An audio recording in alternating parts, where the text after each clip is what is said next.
एई जगार जो road show करा जिवो जहा किछिटा सूचना रहउची जे एई जगारु सेवायत मंडली सहित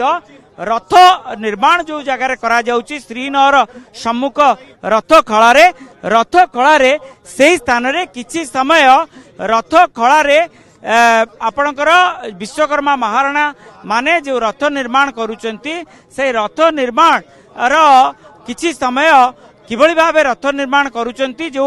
तुम्ब काठरे चक निर्माण करा जाउची ताकू देखिबार मध्य कार्यक्रम रही से समय निश्चित पक्षे श्रीमंदिर प्रशासन रो अधिकारी कहतु कि विश्वकर्मा महाराणा माने मध्य रथ संपर्क में सम्यक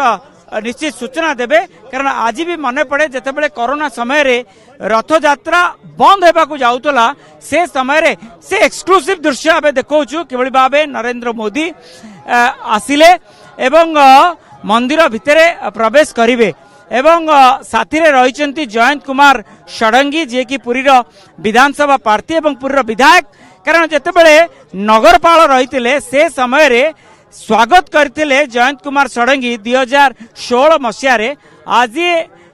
निजे उपस्थित रहिचंती विधानसभा प्रार्थी जयंत कुमार षडंगी एवं जयंत कुमार षडंगी प्रणिपात कले प्रधानमंत्री को एवं साथी रे रहिचंती डॉक्टर संबित पात्र जे कि सांसद प्रार्थी गत थर 2019 मसिया रे जदिबा पराजित होइतिले एथर किंतु गोटे भिन्न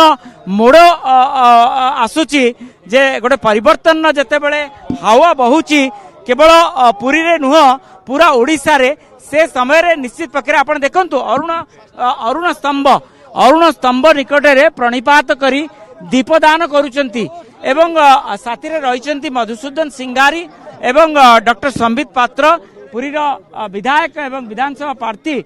जयंत कुमार षडंगी प्रथमे अरुण स्तंभ निकट रे दीप प्रज्वलित कले एवं दीप प्रज्वलित करी चतुर्धा विग्रह उद्देश्य रे दीप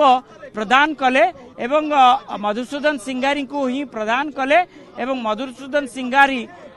महाप्रभु को उद्देश्य रे से अरुण स्तंभ निकट रे दीप